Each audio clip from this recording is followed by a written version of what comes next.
Hello again, everybody. Welcome back to another episode of Gills in the Blood TV. The new season is fast approaching. Sky Bet League 2 gets underway in less than a fortnight. So, of course, fans up and down the country are excited to see their team in competitive action again. Lots of friendlies going on at the moment, but they're not quite the same, are they, as when the real stuff kicks off. And, of course, everybody is doing their season previews and their 1 to 24 predictions, and I am no different. So this big season preview offering will be split into two halves. We will have the Gills section at the beginning where I will concentrate on the 25-26 top scorer, someone who may have a breakthrough season, youngster who can possibly make an impact, our transfer business so far, a little clue as to where we may finish, and then, of course, the table in full where I predict who will be going up as champions, who will be joining them in second and third place, who will enter the lottery of the League 2 playoffs, and who, unfortunately, at the other end of the table may be dropping into the National League. Please remember, it is just an opinion. It is just my opinion. There is no right or wrong. But, of course, let me know where you think I am way out. Let me know who you agree with, if any at all. And, yeah, as always, I will appreciate you watching. So let's get straight into this episode. I think if you are a follower of this channel or you watch Gillingham at any sort of level, you will understand that over the last few seasons, goal scoring has been a massive issue. So top goal scorer picks for 25-26 are fairly tricky. It probably won't take loads to be top scorer. I think for the last 3 seasons or so, single figures has been sufficient. Jaden Clark in 24-25 got 7 in all competitions. I think Connor Mahoney got the same amount in 23-24. Before that, I think it was Tom Nichols who got 6, and he only arrived midway through the 22-23 season. I think you have to go all the way back to the relegation season to see a Gills striker getting into double figures, and the last to hit 20 in a single campaign was Dane Oliver in the COVID season of 2021. So I think there will be plenty of candidates from a Gills point of view, but it's whether they will score enough to take us to the places we want to be. Yeah, the likes of Josh Andrews, if he stays fit, I think will score a few. I think Elliot Nevitt will improve under Gareth Ainsworth. There were signs of that, certainly at the back end of last season. Someone like Bradley Dack, if he plays regularly, could contribute good numbers. Sam Vokes, we know all about him from his time in the Premier League and playing for his national side, Wales, will score goals if you give him service. But the person I'm going to go for, based on the fact that I've liked what I've seen so far in pre-season, albeit he's not notched yet. I like his attitude, I like his work rate, I like how he plays the game. I think he's got everything you want in a modern-day striker. And he's fully fit and firing at the moment. If you look at our other strikers, Josh Andrews, there will be question marks over him. Elliot Nevitt has missed a little bit of pre-season. Sam Vokes is yet to be seen, given that broken arm on the last day of last season. So my pick for top scorer in 25-26, and I think he'll probably get somewhere between 8 and 12, is going to be Seb Palmer-Holden. Breakthrough season is a player who I think will have an impact. I'm not saying they're going to come into the side and keep 20 clean sheets, or they're going to score 20 goals, or they're going to create millions of chances and contribute loads and loads of assists. But I just think it's someone that will have more of an impact than we've seen, whether that's a youngster or someone coming back from injury, a player with a point to prove who maybe wasn't quite as good as that we'd hoped in previous seasons. And we've got plenty of candidates, I think, in all of them categories.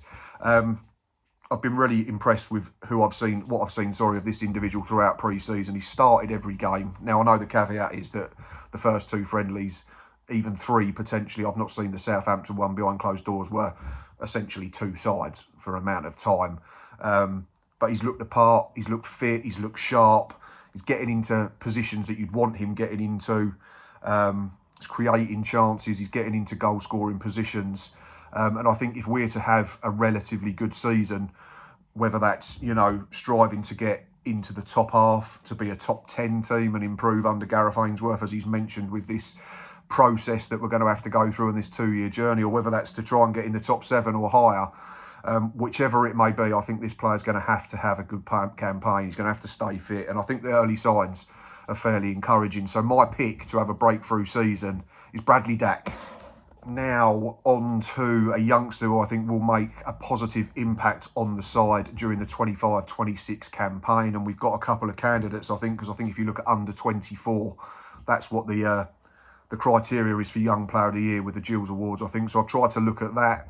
There's plenty of names that fall into that category, the likes of Shadogi, Andy Smith, Seb Palmer-Holden, who we've already mentioned, Sam Gale, who was probably the one that had that breakthrough season last year, coming into the team just after Christmas and then playing a huge part in our improvement towards the conclusion of the campaign, which culminated in a 12-game unbeaten run and plenty of clean sheets. I'm going to pick a player at the other end of the pitch, though. He's someone who I think divides opinion in terms of where his best position is. I think he started out as a kid as a wide man. He then went through the youth system at the Gills and played more as a central striker, scored enough goals at age group levels. He's had loans at various levels, scored goal at Hastings, I think. Not so much when he went to Aveley in the National League a couple of years ago. But he sort of burst onto the scene to a degree in 24, 25. I thought his best performance was at home to Tranmere, where he absolutely ruined Cameron Norman, and which led to that player's substitution with an injury. I think if we play him centrally, he's not as comfortable. So yeah, there's a caveat in this one because it depends whether Gareth Ainsworth sees him. I know Gareth said there's a lot of coaching to do with him, but he's willing to do it. So it looks like he's going to be a bit of a project. But my pick for a youngster to have a positive impact in 25, 26 is Joe Gbode. Terms of transfer business so far, we've not done loads in the way of permanent signings. There's 2 new arrivals in the way of Seb Palmer-Holden and Sam Vokes. And we have made Andy Smith's loan deal from Hull City a permanent one for an undisclosed fee. So it's essentially 3 new players through the door on a permanent basis. First one was Seb Palmer-Holden. Like I said, I've liked what I've seen so far. Gareth described him as a tireless runner, a willing presser, and I think that's absolutely what we've seen so far. Doesn't give goalkeepers or opposition defenders a minute's rest. Has had some half-decent chances without having a clear-cut chance, I think it's fair to say, in the pre-season game so far. He's had a couple of snapshots from the edge of the box that he's not quite caught. There was a flick header against Luton in our most recent friendly that went straight at the keeper. He's been unlucky on another couple of occasions. I think he missed one at the near post against Dover in our first outing of the summer. But in terms of how he plays the game, he's got everything you want in a striker. He's big, he's strong, he's athletic, he can play back to goal, he can run in behind off the last defender.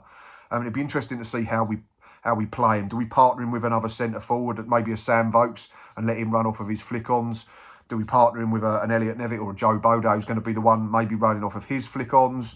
Do we play him up top on his own and have someone like Johnny Williams or Bradley Dack supporting him from deeper areas and getting your wingers involved?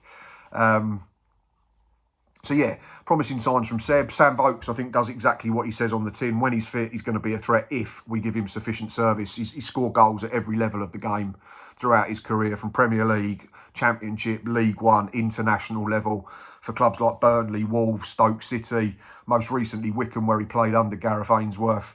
Didn't play a lot of football last season, but I think that was to do with the form maybe of Richard Kone and a couple of niggles. But I think if we can get Sam Vokes on the pitch and we can get service into the right areas, he will score goals for us. And the last one, Andy Smith, good defender, very good one-on-one from what we've seen of him so far. He's quick enough across the ground, decent in the tackle, he's strong in the air. Thought it was probably a toss-up between him and Shadogi for man in a match against Luton Town in our recent friendly. Yeah, he's decent with the ball as well. He's a good passer, so a good balance there. So yeah, that's our transfer business so far. I'd imagine there'll be a couple more bits between now and the end of the window in terms of incomings and probably outgoings as well, because Gareth keeps saying he doesn't want to run with too big a squad. But that's the business we've done so far. Yeah, Seb Palmer-Holden, Sam Vokes and Andy Smith. Of course, the big question on everybody's lips is, where will we finish? And I think it's tricky to place us at the moment. If you look at the back end of last season, 12 games unbeaten, 9 under Gareth Ainsworth with 3 wins and 6 draws, scored in every game, kept plenty of clean sheets. It says that, you know, with a bit more improvement and a pre-season on the training pitch under Ainsworth and his assistant manager, Richard Dobbs, we could be a threat. But the big cloud that looms over Gillingham and the Priestfield is a lack of goals, a lack of goal scorers that's plagued us for a few seasons now. I mentioned at the top of the piece, you've got to go back to 2021 for the last Gillingham player to hit 20 goals. And you've got to go back to 21-22 for anyone to get to double figures in a season. So that needs to be rectified and quickly, because otherwise we'd be nothing more than a mid-table side, a lower mid-table side. So if we can get that right, and we can add maybe 10, 15 goals to the goal-scoring column and remain solid, which we've been generally in our time in League Two, then we could be a real threat and a real force in League Two.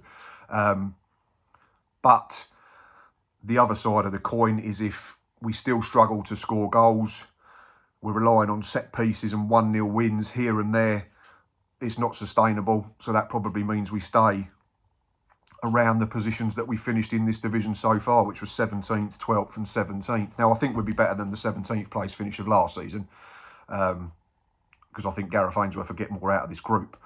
But it's imperative that we create more chances, that we see more from the likes of Jack Nolan, Johnny Williams, Aaron Rowe, Bradley Dack. It's imperative that we get more out of Elliot Nevitt's 5 goals than last season. It's important we get something out of Sam Vokes. Josh Andrews, we need to keep him on the pitch and keep him available. And obviously Seb Palmer-Holden, who we've spoken about a couple of times. So I think we're tricky to place because of the fact that there's such a potential variable. Score more goals, remain solid.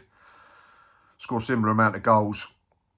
Score a similar amount of goals and become defensively suspect. So I'm not going to tell you where we're finishing in this section, because we're now going to have a couple of adverts and then we will crack on with the 1 to 24s.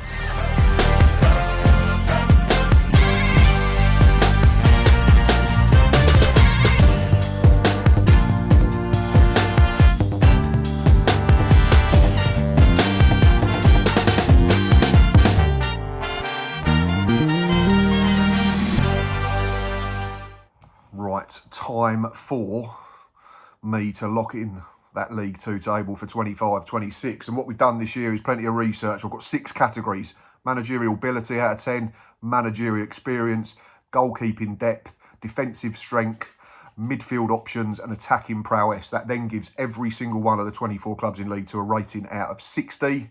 I then looked at key incomings and the key outgoings who will potentially help or hinder each of them 24 clubs.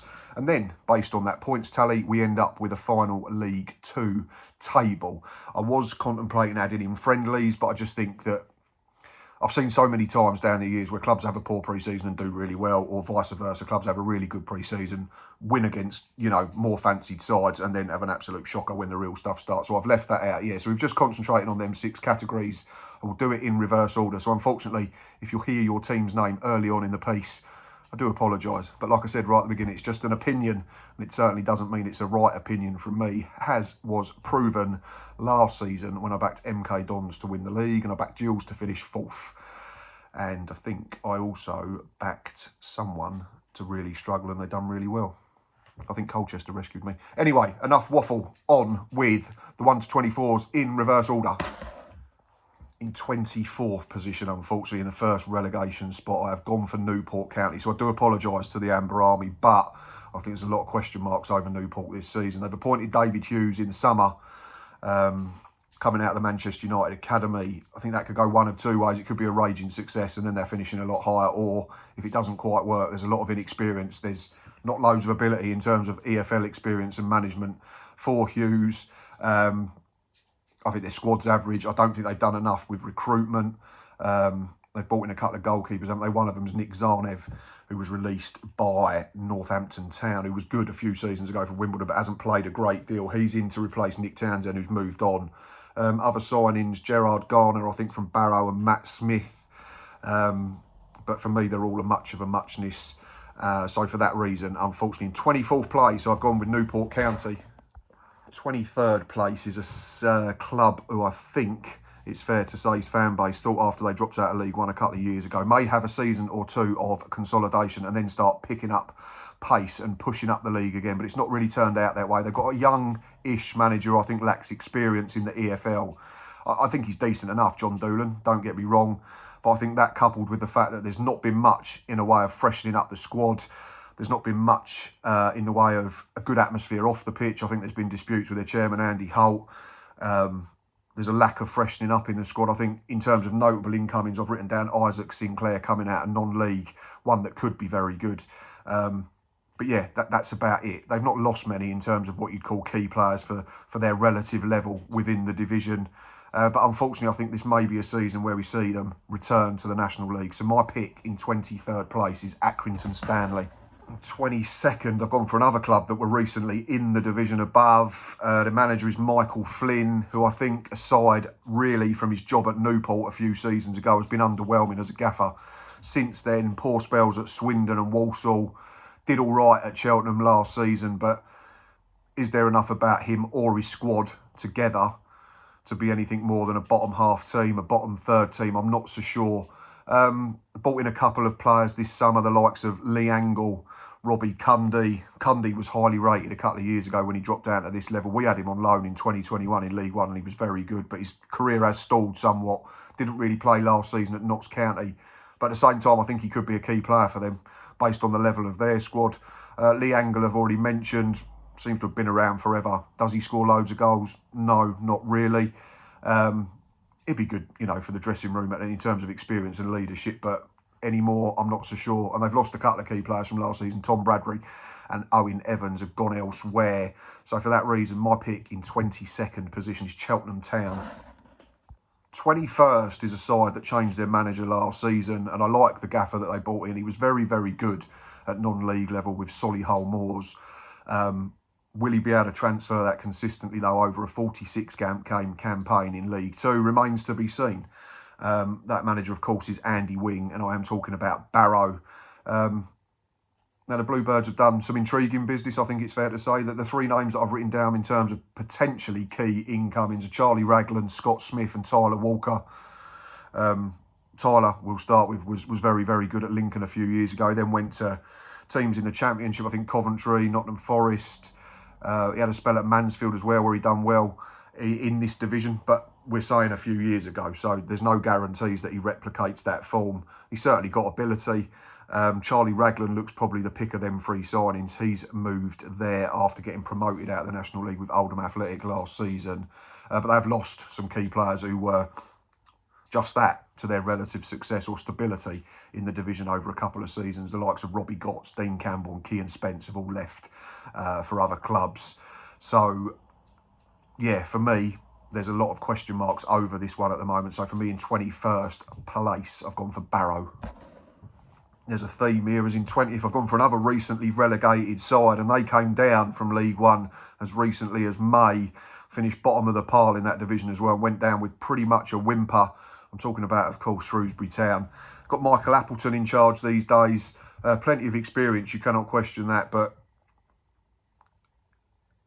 I have lots of question marks over Appleton, and one of them would be, how good will he be managing a team that's dropping out of League One, got a lot of momentum going the wrong way, having to rebuild a team that's forgotten how to win, a team that will be low on confidence. And I know they'll have had a summer between that relegation and the new campaign starting, but speaking from experience of the Gills, when we came down into this division in 22-23, we all thought, yeah, we'll be okay, we'll be competitive at worst, we might challenge at best. Finished 17th and were bottom at Christmas. Scored 6 goals and was 6 points adrift. And if it wasn't for a takeover by Mr. Gallinson and his wife, I think we'd be a National League side. So there's a lot of issues, I think, at Shrewsbury Town as well. But, you know, decent defensive strengthening, I think, in the likes of Tom Anderson, Sam Stubbs, Will Boyle, Tom Sang. They've all come in. That's a decent quartet to shore them up defensively. They've lost the experience, Aaron Pierre. He's recently moved to Eastleigh, I think, in the National League, which is a good pickup for them, I think. Just going off on a tangent, Jordan Shipley's left as well. If John Marquis doesn't score, do they score goals? I'm not sure. So there's a lot of similarities with them compared to us when we came into this division a few years ago. We were defensively okay, didn't score enough, and you can't win football matches if you don't score goals. So for that reason, in 20th position, I've gone for Salop, Shrewsbury Town. 19th is a side who replaced their manager at the back end of last season and actually picked up in terms of their form and their results. But I think looking at their squad and their gaffer at the moment, it's a little bit of feast or famine. I think they've got very strong defensive players. I think their midfield looks absolutely fine. Goalkeeping department worries me though. I mean, there's veterans and then there's over the hill. And I know that's might come across as a little bit contradictory given that I'm quite happy with Glenn Morris being our number one. And then their forward line, for me, doesn't say goals either. You've then got the fact that their manager, Andy Crosby, although he did a very good job and probably deserved to pick up the role as number one on a permanent basis, he's very inexperienced. So obviously there then has to be question marks about his ability over a longer term, because it's all right coming in and getting a new manager bounce if it's a thing over a 10, 12 game period, but it's an entirely different beast doing it over a 46 game campaign. Yeah, Nathan Smith looks like a good pickup. Ethan Bristow, if he comes back in, and replicates anywhere near the levels of form that he showed a few seasons ago when he was in tandem with Dacris Cogley on the other side. Richie Smallwood looks like the pick of their signings. Loads of experience and know-how and winning ability in the middle of the pitch. But yeah, will they score goals? They've lost the likes of Regan Hendry, Josh Hawkes. Although I'm not saying they're going to pull up any trees. They've been good, consistent players for this team over the last few seasons. Yeah, so I've given enough clues. My pick to finish 19th in League Two this season is Tranmere Rovers. In 18th, I've gone for a side who I think may be my most controversial selection of the entire table. So I would like the thoughts of neutrals, and I would like the thoughts of particularly the fans of this club. I'd like the thoughts of all the fans of all the clubs, of course, but particularly this one. And I think the reason I've got them so low is purely because of, number one, their managerial appointment, and number two, the statement that came out with it. I'm talking about Notts County. That statement, I don't know what it was regarding Martin Patterson's appointment and then this new structure that they're going to be moving forward with. It's great directors coming out and saying it's bespoke and it's individual and it's unique. Doesn't matter if it doesn't work. It can be unique as it likes. That doesn't mean that it's going to be a success. For me, that system of working says that's why Martin Patterson's been appointed, because I don't think any established gaffer would touch that job with a barge pole at the moment. The squad's all right. They made some decent additions. I like Ollie Milburn. He's coming in with loads of experience. Matthew Dennis looks like a player. Who's it? Sonny Aliofri has come in on loan as well, who did well at Accrington Stanley last season. Barry Cotter's dropped down from Barnsley as well. But there's two huge gaps that have been left by David McGoldrick and Alex Bass. I think their goalkeeping department looks really, really weak at the moment. Aside from that, like I say, defensive midfield options, defensive and midfield options, striker options are okay. If you've got Alassana Jatta in your side, you're going to score goals. But the big fall down for me is the manager, which is why I've got them so low. So yeah, my pick for 18th is Notts County. My pick for 17th position is a side that I think have been in gradual decline since losing the 23-24 playoff final in May of last year to Crawley Town. So straight away, it tells you that my pick is Crewe Alexander. I like Lee Bell. I think he's got some ability. He lacks experience. I think he lacks maybe a plan B when things aren't going well. But yeah, there's been quite a vast drop-off since that game that I've mentioned. They've gone from being a team that was challenging for the playoffs to looking like no more than a lower mid-table side. Brought in a couple of interesting players. I think Josh Marks from Harrogate has arrived. Will he score you 15, 20 goals? I'm not sure, but he might give you maybe 8 to 10 plus some assists. Reece Hutchinson comes over from Ireland with good pedigree and decent enough reports. And then the intriguing one is Tommy O'Reilly, who joins on loan, I think, from Premier League Aston Villa. So yeah, 3 to keep an eye on. They've not lost anyone really in terms of real key players, but I just think there's a lot of question marks over them. Again, their goalkeeping department doesn't look that strong for me. Defensively, if you've got Mickey Demetriou in the side, you'll be solid. But I worry now at 35, if he starts to miss more games, they're going to look a little bit more susceptible, a little bit more flimsy. Midfield and attacking options, I think, are okay. The question marks over Lee Bell will remain. So for that reason, my pick in 17th is the Railwaymen, Crewe Alexandra. 16th place, I'm talking about a team that shouldn't even be in this division. Up until January, they were absolutely immaculate, were miles clear. I think they were 12 points in front of everyone else at that point, and then had one of the most horrendous drop-offs. So I'm, of course, talking about Matt Sadler's Walsall. They ended up losing in the playoff final to Wimbledon back in May and are now stuck in the basement division for another season. And they've been stripped of some of their really, really important players from last season, the likes of Liam Gordon, Ryan Stirk, Taylor Allen, of who moved on to pastures new. A couple of decent bits. I think Vincent Harper and Aaron Presley are potentially good additions. Jay Stuttle, I think it is. He intrigues me as well. I think Vincent Harper will be the one that tries to replace Liam Gordon. Allen's the one that's going to be difficult. You've got to replace defensive know-how, experience, leadership. You're also, I think you've got to try and replicate 10, 15 goal contributions. Such was his season last time around. Matt Sadler, again, I think there's been question marks throughout his reign at the Bescott Stadium, certainly from outsiders and also from Walsall fans themselves. How do they recover? That's the big question mark for me, after being so good for the first 5-6 months of the season and then absolutely horrific for the final portion, which ultimately meant that they went into the lottery that's the playoffs and they didn't win. Wimbledon had that successful ticket. That, coupled with the fact that they've lost a few, says to me that there might be quite a considerable drop-off this season. So my pick for 16th position is Walsall. My selection for 15th is Crawley Town, and they're another club that intrigued me massively. I think there's a huge differential between where they could finish, pretty much like ourselves, maybe even more vast. We all know when Scott Lindsay was in charge of them a couple of years ago, they were backed by most to struggle. Not because of Lindsay's ability or lack of ability, because of the fact that how the club's run. That business model is different, we call it, I think.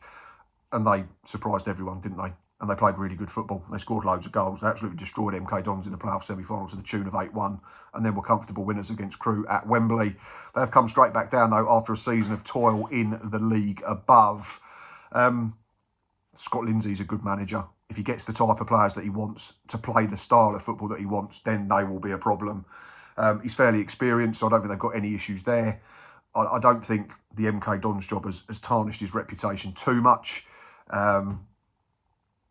I think they're generally fairly consistent over all four departments. I don't think they've got an area that stands out and goes, that's exceptional compared to other clubs. But I don't think there's one area on the pitch where you go, that's absolutely awful. Some really interesting signings. Jay Williams returns to the club from MK Dons. I think that's a great bit of business. He knows Lindsay. Lindsay knows him. He knows how the game's played at Crawley. And then it's in attacking areas. Harry McCurdy, can you get him back to the form that he saw a few years ago with Swindon? Kabongo Shimanga scored 14 or 15 for Swindon last year. Their fans said he scored lots of penalties, but to me, a goal's a goal. You don't get any more points for a 30-yard screamer than you do for scoring for the spot. So if he gets anywhere near that level, then they're going to be, you know, healthy in the goals scored column. Dion Pereira struggled at a couple of loans, I think, at Bradford, then dropped into the National League last year, had a really good season for Dagenham and Redbridge. I think it was about 15 goal contributions. They've lost a couple. Will Swan, Rushine, Hepburn, Murphy have moved on to, I want to say, Bradford and MK Dons respectively. So there are question marks there. But yeah, I just think if Lindsay gets it right and they can garner that mentality that they had of a couple of years ago, they could end up pushing up. They don't quite get that, then I think they'll be lower mid-table. So that's why my pick is on the cautious side. And 15th is Crawley Town. 14th for me is the first of the promoted sides from last season's National League. And I think both teams that come up, well, as you know, I've not mentioned any of them yet, will have solid campaigns. Momentum, I think, is a massive thing in football. And for me, Barnet will have it as they come up into League Two after a hiatus of a few years. I like their manager, Dean Brennan. I think he's one of them managers that wears his heart on his sleeve. He says it how it is. You know what you're going to get from him. There's no airs and graces. There's no ulterior motives. What he says is what he means. You know, he's fairly experienced, albeit not in the Football League. I think their goalkeeping department, that seems to be the theme with a lot of teams, could be better. But then I think apart from that, moving forward up the pitch, they've got some really good options and they look really solid. So I don't think they'll be in any danger of any type of relegation battle. Whether we see a National League team come and go all the way through like we've seen in recent seasons, I'm not so sure. They've taken Ollie Hawkins off of us on a free transfer and he'll add physicality and experience to either centre-back or centre-forward. Worked with Brennan, I think, a few years ago when he was younger. Romany Critchlow looks like a really good addition. Defensively, Adam Senior, Owen Evans are others that stand out as well. So it looks like they've brought in players that can potentially create a good spine. And then they've got good players as well. And if they can transfer that form from the National League into the League Two, they could potentially be a bit higher. I don't think they've lost anyone really in terms of key players out of the squad from last season. So if they can adjust and have a good start, they might end up higher. Conversely, if they struggle in their first few games, then they could take a while to get going. But my pick for 14th is the Bees, Barnet.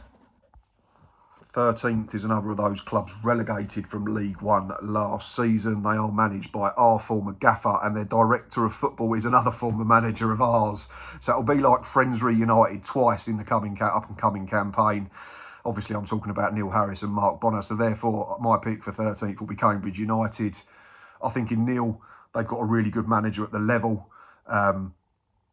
We know the issues he had with us, particularly the start of 22-23, but I think he proved himself to be a very, very good manager at the level when he was backed sufficiently with any type of budget. So that gives them a head start. But their squad, for me, at the moment, just looks a little bit meh.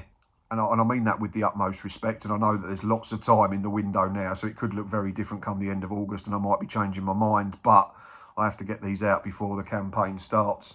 I like the signings of Ben Purrington and Don Ball. I think they had experience and certainly know-how at the level. They've lost Jack Stevens. That looks like the only sort of key outgoing for me. Will they score loads of goals? Will they create loads of chances? I'm not sure though. We know what you get with Neil Harris teams. They'll be set up well. They'll be rigid in their shape. They'll be hard to beat. But to take the step into the top 7, the top 3, I think you need to have a little bit more than that. And I'm not sure they've got it currently. So therefore, my pick to finish top of the bottom half in 13th is Cambridge United. Right, if you've not heard your club mentioned yet, you might be more friends with me than you were at the start of the video, but I will warn you, I don't get all of these right. So it might be cause for concern that I'm jinxing your club a little bit by predicting you to do fairly well. My pick for 12th is a club that's managed by the most experienced gaffer in the division. I'm talking about Simon Weaver's Harrogate Town. There's no question marks whatsoever about his know-how of the game at a lower level. Simon Weaver. What holds Harrogate back all the time is catchment area, fan base, facilities, budget particularly. And we know that Simon's dad has put loads of his own cash to turn town from a National League North side into a fairly well-established Football League club, and they deserve a huge round of applause for what they've done already. But does that mean that their ceiling stays in the bottom half or just into the top half of League Two? Potentially. I think they're fairly solid in all departments. I've marked them down a little bit in forward areas, but I think there's real potential there if one particularly gets it right. I'm talking about the addition from Maidenhead, and that's Sean Mikulski, who comes in after a really good campaign with them in non-league. If he can replicate anywhere near that level, then who knows? They won't run with a massive squad, so then you worry a little bit if injuries or suspensions pinch. Todd Branbury will add steel defensively. Mason Bennett comes in with experience, I think, from Burton Albion. And Reece Smith was another name that jumped off the page at me. They've lost Josh March to counter all of this. Someone who's you know, been familiar with the club, knows how they work. So that'll be difficult to replace. Probably scores you 6-7 goals a season. Gets to double figures in terms of contribution. So you need to make sure that you replace that. Mikulski might be the person to do it. So again, another side with quite a big differential. If Mikulski hits the ground running, they could push on a little bit further. If he doesn't and they struggle to score goals, then they could be in for a season of struggle. So I've put them somewhere in the middle. So that's my reasoning for my pick in 12th place, Harrogate Town. 11th position is another team that I found really tricky to place. There's been talk all summer of a couple of their players leaving for divisions above. The likes of Kelly and Meyer was linked to Bolton but still hasn't moved. The likes of Haji Manoga, remember him, Gills fans, he's had an absolutely superb campaign at right wing back for the Ammies. He was linked to a move to Lincoln City, but it all seems to have gone quiet. So if they can keep hold of them two, they could be in store for a decent enough season.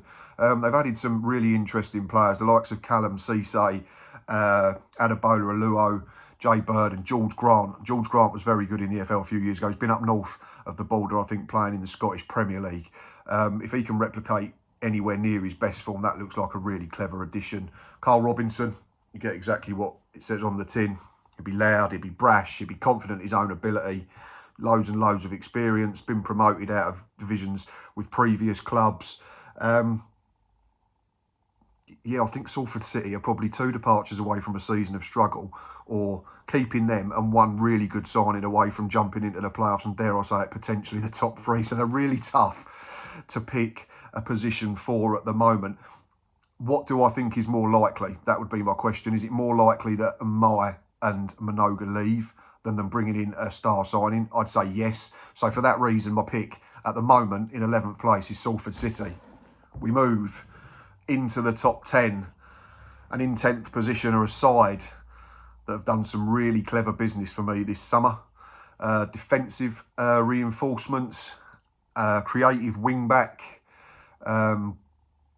couple of really intriguing centre forwards, one who's definitely at the veteran side of the career, another one who's stepping up after having a great season in the National League with Sutton United. The manager, Pete Wild, did a great job, didn't he, in his previous jobs, most recently with Barrow before leaving for reasons unknown. yeah, I think Pete Wild's ceiling is very, very high. If he can get the COD Army playing the way he wants them to, I think they could be a problem in this division.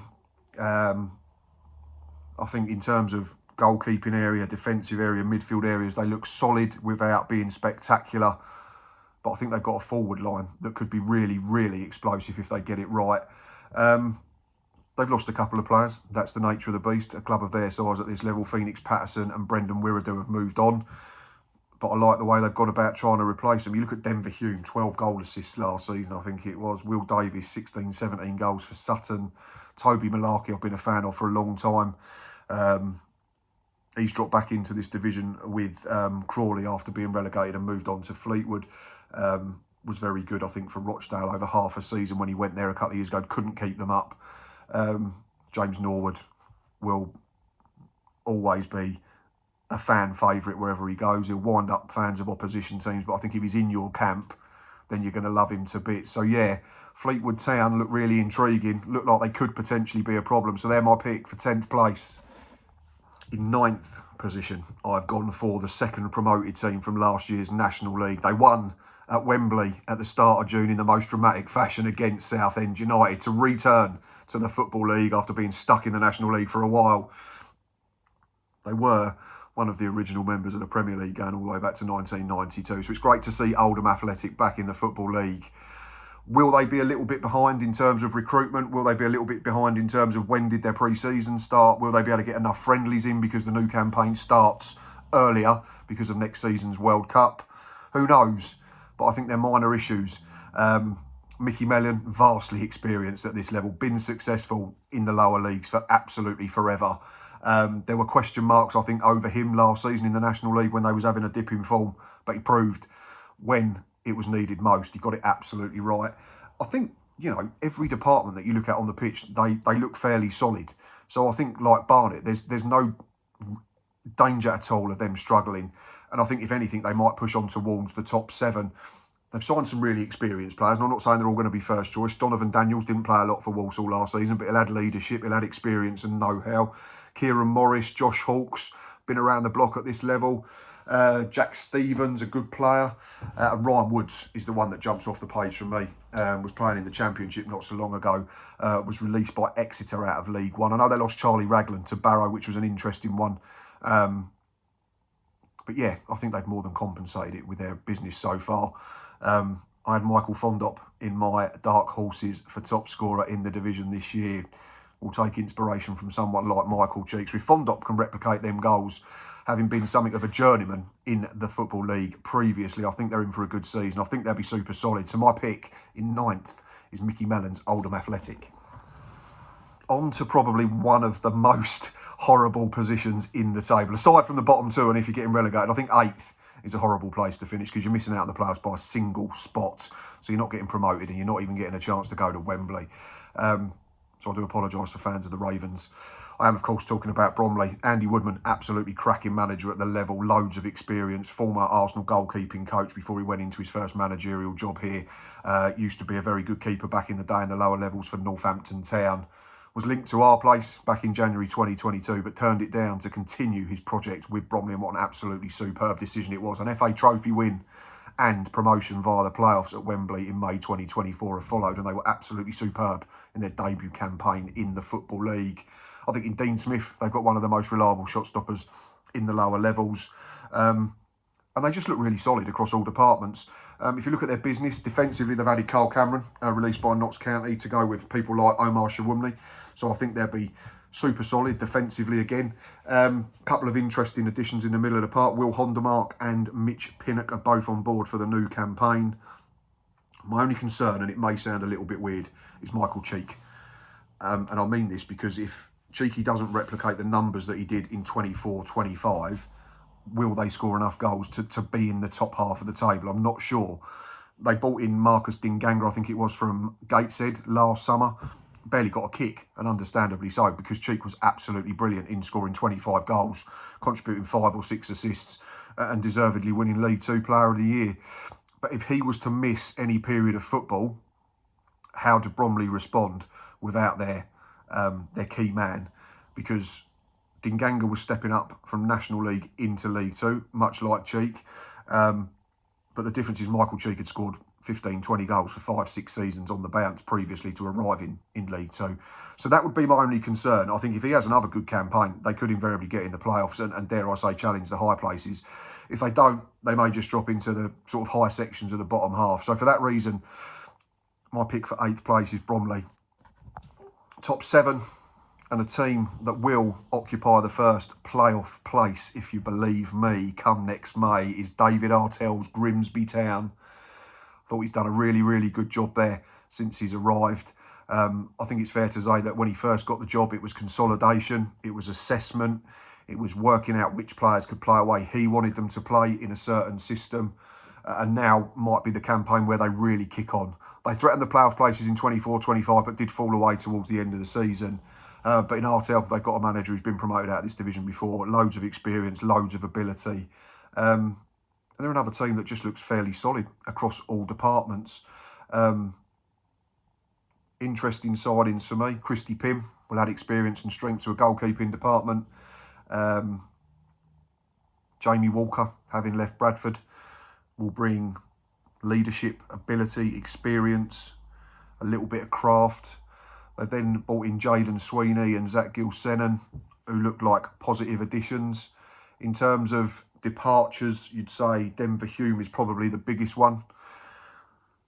Not so much defensively in the way of loads of clean sheets, but in being a very good attacking wing-back at the level. Like I said earlier in the piece, it was 12 goal contributions last season. I think they were all assists. I don't think he netted himself, but 12 assists from wing-back is absolutely phenomenal.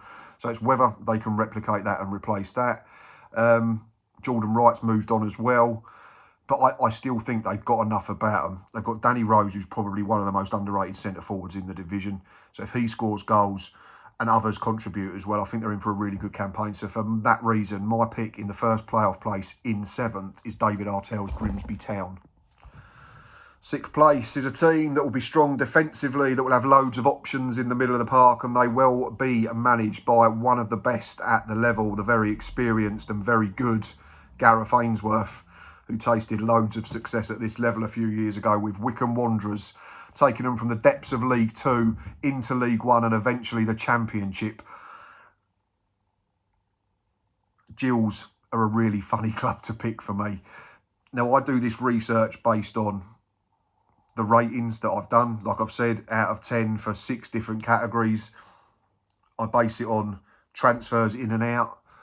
The advantage I have with Gillingham, or disadvantage potentially, is that I have the eye test of watching them regularly and I get the chance to see their pre-season football matches. I think if you look at managerial experience, managerial ability, goalkeeping department, defensive strength and midfield options, we're absolutely fine. I think we rank very highly there. Of course, the question marks remain massively over the forward department. We've got Josh Andrews, who's barely kicked a ball in anger since arriving in January 24 due to injury. We've got Elliot Nevitt, who's missed half of pre-season, unfortunately, like he did last year. Only scored 5 goals in all competitions last season. We've got Sam Vokes, if fit, will score goals, but he's not featured yet because he's still recovering from a broken arm that he suffered on the final day of 24-25. So he's got a metal plate in there. Seb Palmer-Holden did all right at Newport a couple of seasons ago. Did all right at Dundee last year. Like what I've seen from him so far.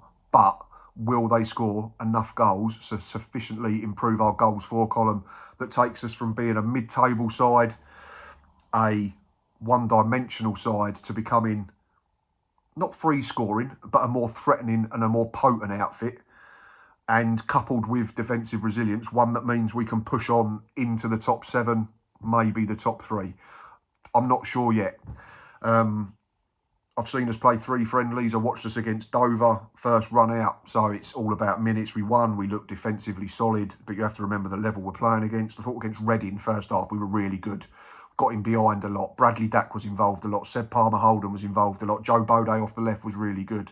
Josh Andrews looked fit and strong when he came on.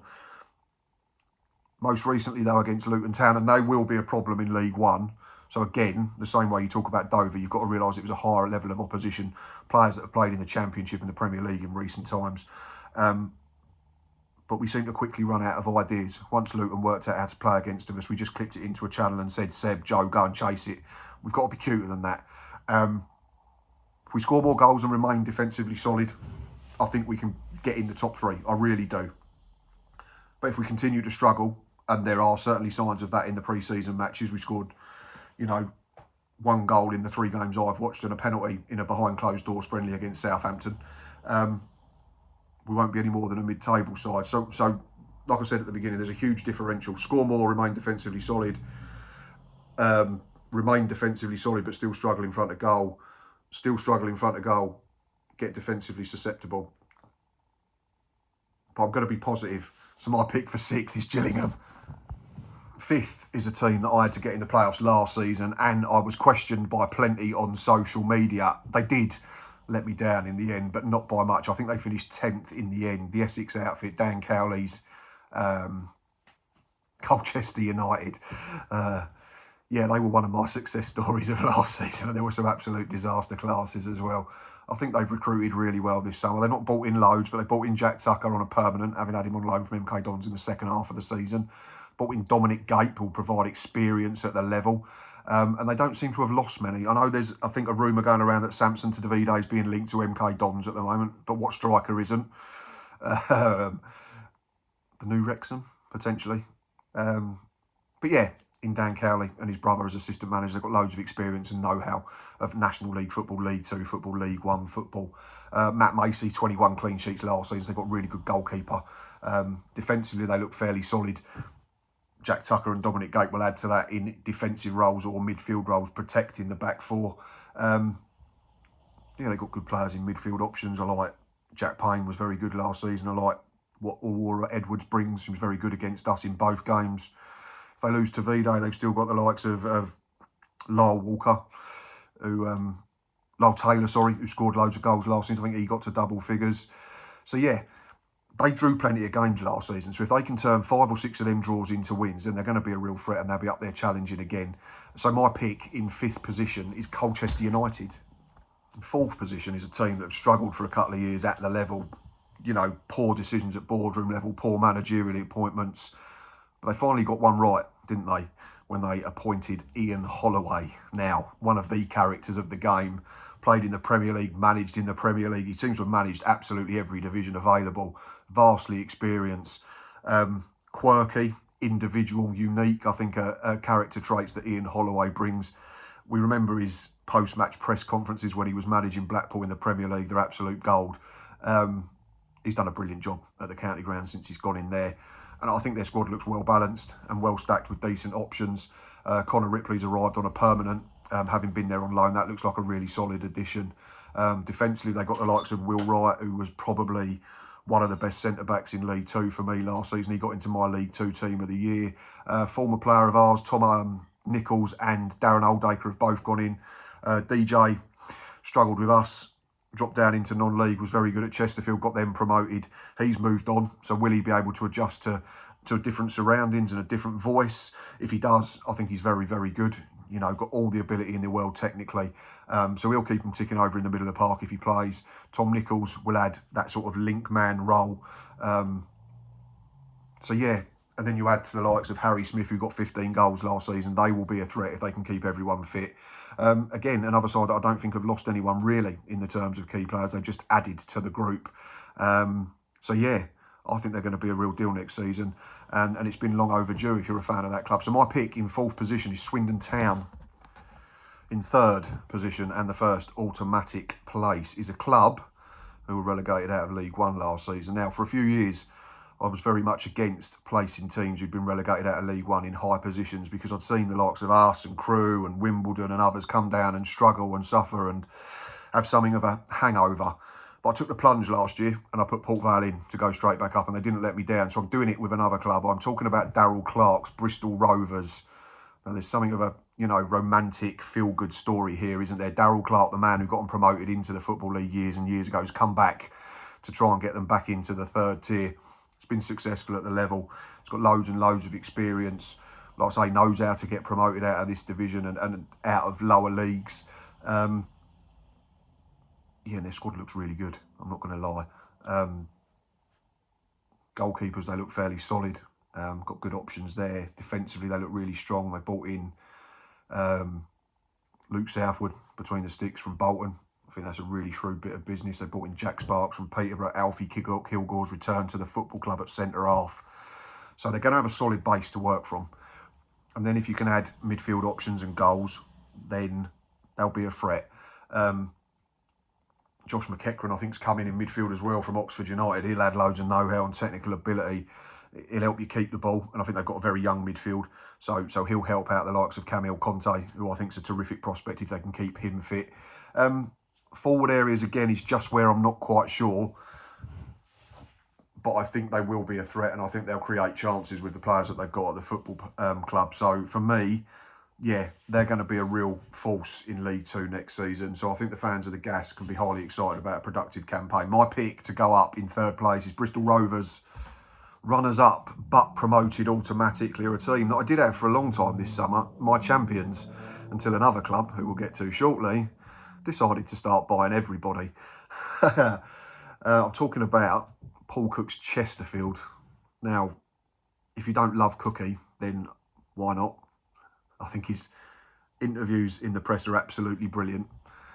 Number one, because he knows the game. Number two, because he's been there, done that, and bought all the T-shirts. But mainly because his voice manages to change about 3 or 4 times in a 5-minute period.